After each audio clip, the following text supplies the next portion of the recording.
On this beautiful late autumn morning, I've been musing about some of the questions I've gotten in the last couple of days about psychedelics and PTSD.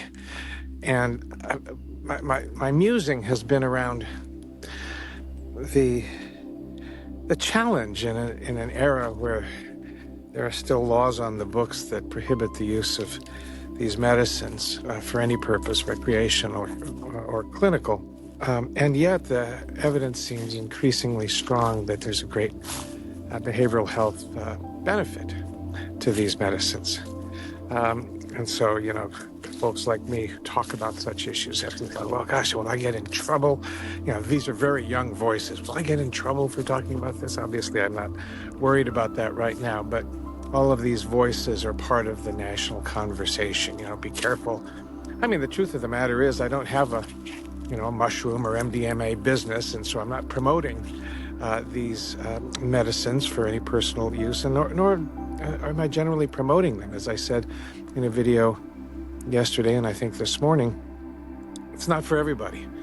But I do want to be clear that I know that for some people it's an important part of the path of healing and the path of growth. I know it's been certainly true for me over a half a century. That's when I first started experiencing the benefits of psilocybin, and in particular, in terms of my own personal growth and healing. And I work with enough clients who have had experience with psilocybin and, to a lesser extent, MDMA, to realize that under the right circumstances and for the right person, this can be really helpful. So I want to take the prohibitions off of this topic. I mean, let's talk about this. I went to an event.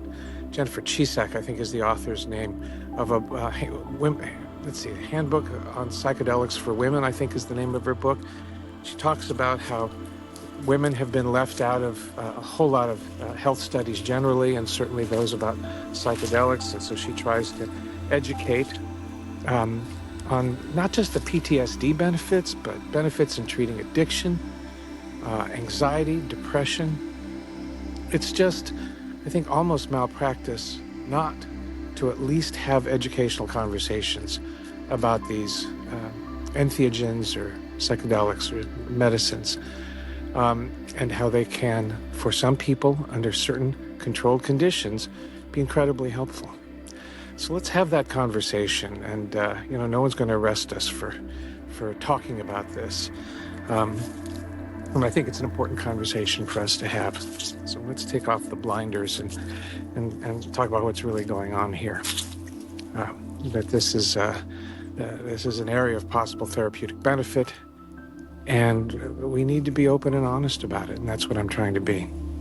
Thank you for watching, and thank you for your continued questions that are provoking these conversations. I really appreciate it. Be well.